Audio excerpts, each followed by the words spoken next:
The Little Mouse's Berry Secret. Deep in the forest, sunlight filtered through the tall canopy, scattering golden patches onto a quiet thicket. The air was scented with fresh leaves and damp earth, while a few butterflies danced among the flowers. In the distance, the gentle murmur of a stream could be heard. Hidden among a dense cluster of bushes lay a vast berry patch, its branches heavy with red, purple and blue berries, glistening like jewels in the sunlight. Little Mouse had discovered it one morning quite by accident. That day, the morning mist had not yet lifted, as he wandered along a little path he rarely took. Suddenly, he heard a faint peck-peck, the sound of birds eating berries. Curious, he pushed aside the leaves, and what he saw made him freeze. Before him stretched a field of berries. Little Mouse's eyes lit up. He plucked a plump red berry and popped it into his mouth. The sweet and slightly tangy flavour burst on his tongue, and the cool juice slid down his throat. It was delightful. He quickly ate another and then another, until his belly was round and full, with a smear of red juice still clinging to the corner of his mouth. "This is my little secret," Little Mouse thought gleefully. He decided not to tell anyone, afraid that the delicious berries would be gone too soon. From that day on, Little Mouse visited the patch in secret. At first, he felt lucky to enjoy the freshest berries every day. But gradually, he noticed that even with his stomach full, his heart felt strangely empty. He remembered the old days, searching for food together with friends, chatting along the way, looking out for one another. Now, as he ate alone, there was only the sound of wind and birdsong. The laughter he once knew seemed far away. "Don't you think Little Mouse has been acting strange lately?" Bear whispered to Fox one day by the stream. Fox tilted his head and thought for a moment. You're right. He doesn't come foraging with us anymore, and he's been acting so secretive." Rabbit and Squirrel felt the same way. Winter was coming, and food in the forest was already scarce. The small animals had always relied on helping each other to make it through the cold season. Little Mouse's distance worried them. A few days later, Fox suggested, "Let's have a picnic. Everyone can bring what they've found and share." On the morning of the picnic, warm sunlight filtered through the mist as the animals gathered in a clearing with their food. Fox walked up to Little Mouse with a smile. "Hey, we're having a picnic today. Want to join us?" Little Mouse hesitated for a moment, seeing the sincerity in Fox's eyes. A pang of guilt stirred in his chest.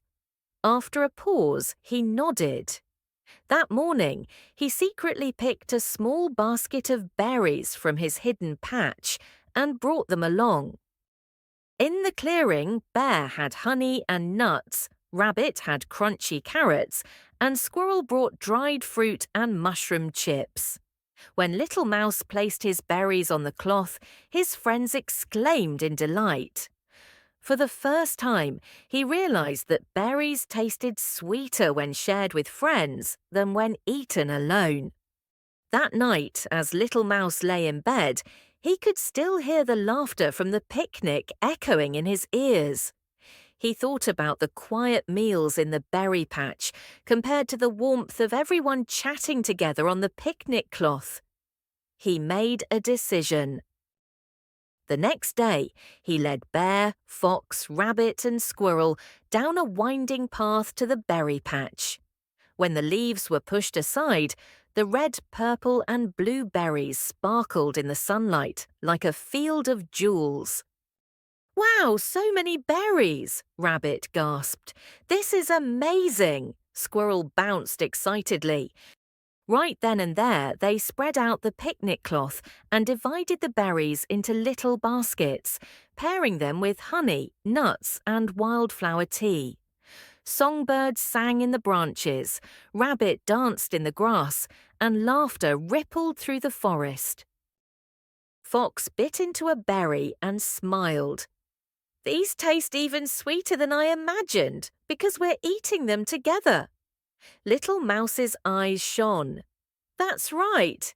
Sharing doesn't make happiness smaller, it makes it grow." Many of the berry seeds, carried on the animals' paws and in their droppings, were scattered across the forest. When spring came, tender green shoots peeked out from the soil. By the end of the next summer, berry bushes grew in nearly every corner of the forest, red, purple, and blue, stretching as far as the eye could see. From then on, no one in the forest ever worried about not having enough berries. The secret that once belonged only to Little Mouse had become a sweet treasure for the whole forest. Standing high on a hill, Little Mouse gazed at the berry-covered slopes with a warm smile. He knew that the day he decided to share had not only changed him, it had changed the entire forest.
Thank you for watching The Little Mouse's Berry Secret. Don't forget to subscribe for more gentle bedtime stories. Good night, little ones.